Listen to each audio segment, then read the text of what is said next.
What's up YouTube, this is Collect Pokemon and welcome back to another video. So today we are going to answer the question of should we invest in single cards? Single raw cards, that is. So you guys seen my video a couple of weeks ago talking about graded cards and not graded cards, sorry, sealed products and whether sealed products is good to invest in or not good to invest in. So in this video, we're really going to dive into whether single cards are actually good or bad to invest in. So if you're new to this channel, remember to hit the like and the subscribe button because we really want to get to the 10,000 subscriber mark. Why? Because it makes me feel happy. All right, so let's get into it. So remember, I am not a financial advisor, so what I make for this video, what I say about this video is only my personal opinion and yeah, mainly personal opinion and for entertainment purpose. So yeah, don't say, hey, Collect Pokemon said this. Okay, so single cards is something that is very awkward because some people think it is good to invest in single cards, some people think it's not. And I think that I would invest in single cards that has purpose. And those purpose could be very common purpose. It could just simply be a nostalgic purpose. A lot of the single cards, why people buy single cards, why people collect single cards, why people would want to buy a certain card is because of a feeling. That feeling that they really like the artwork or the feeling that it reminds them of childhood. And you know, I could just stare at a card all day and just kind of go like, wow, wow, look at the art. You know, there's always these little thing that you can see, the detail on the artwork you can see that kind of amazes your mind. So single cards. What kind of cards should you invest in single cards? It doesn't really have to be Pokemon. So for example, here I've taken out some cards that are not Pokemon. I have some Dragon Ball, I have some Digimon card.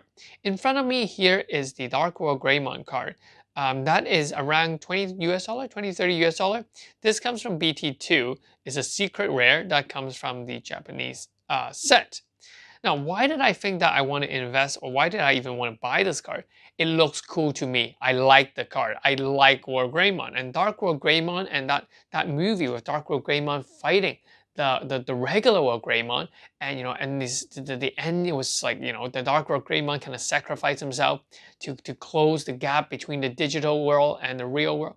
I feel like an enemy geek now, but anyway, yeah. So you know, that kind of nostalgic feeling, that kind of memory of me sitting in front of the TV watching this makes me really connect with a character, a card such as this one. So these kind of things, if I can connect a lot of people at my age watching the same movie at that same time, can also connect or may also connect. And this is the reason why I do believe that some single cards are going to be far superior, far better investment than others. Because some single cards have that kind of mentality, that thing that connects people to their past, to their memory.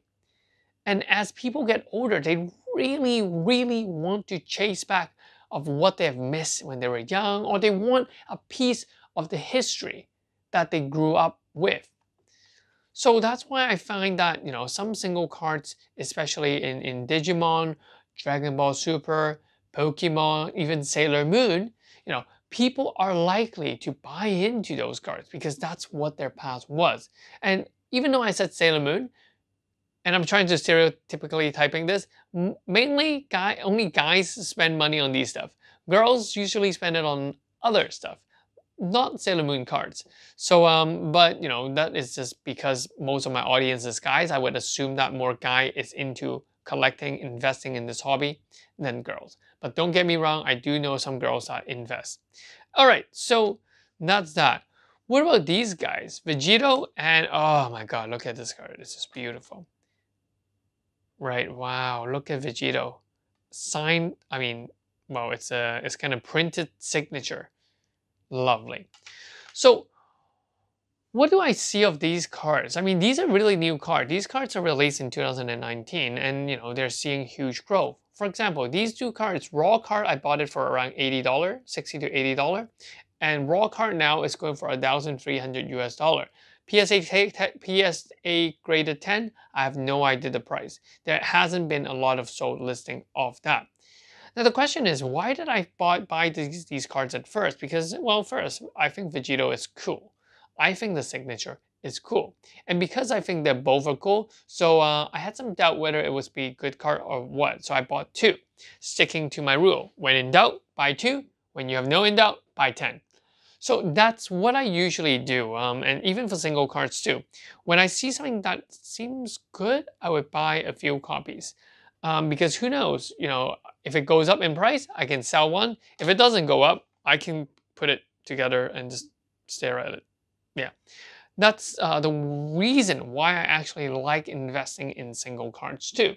Single card actually has the greatest potential to grow. And it can grow in a way that is unimaginable. It could be, for example, this card was $60 to $1,300. That's like more like 20 times the original. It's just crazy. It's really crazy. It's hard to find any booster box that was released in 2019 that has 20 times of a growth. It's just not possible. Sealed products is more safe, but single cards give better growth, better return. But at the same time, there is more risk. And now I want to tell you how to minimize that risk. So for me, if I'm thinking of buying single cards, I look for cards that are unique, they're special, and they're likely to be needed for people to complete their collection.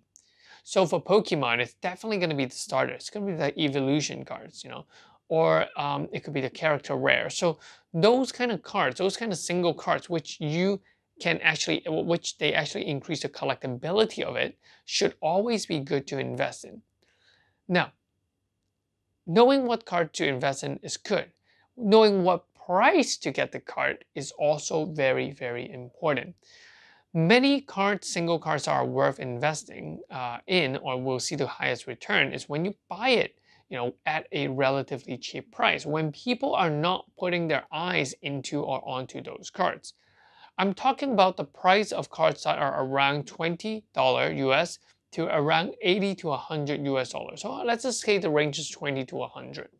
I think those would be good range to buy cards, because at that price point, the $20, it isn't a lot of money.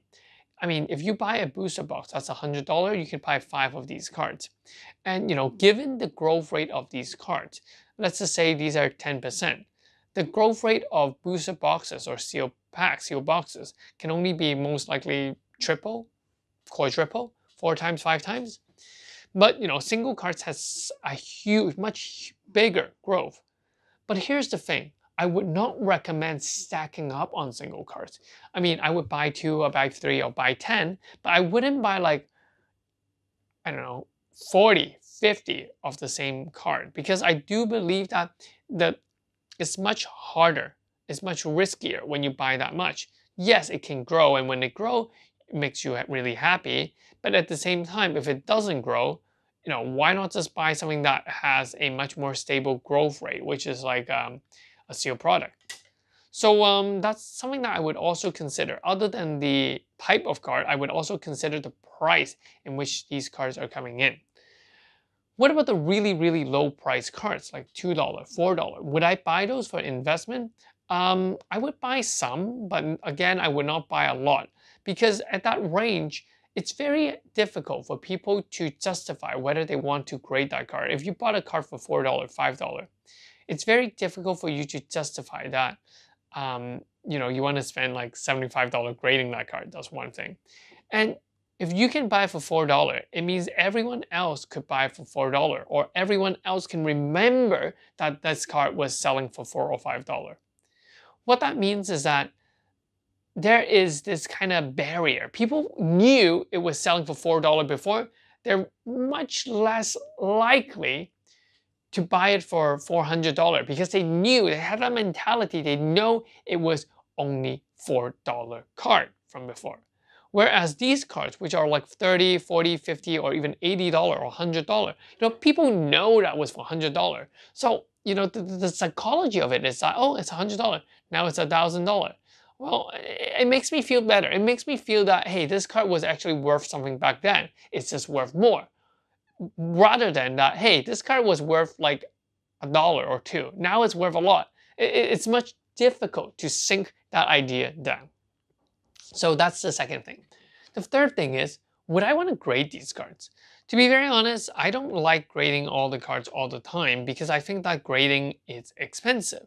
And it's not until that I can see very solid growth in a card, I would then send it to PSA and invest in that $20, $10, $20 price range to grade a card. So I would say that, you don't have to grade a card. Once you see growth or potential in the card, or you see greater, better growth or actual growth in the card, then you can consider grading. Because I think grading it right away might not be something that is very logical, because who knows, the card might actually drop and you might not be able to recoup the price of grading or the fees of grading for you even after you sold the cards. So yeah, that's pretty much that.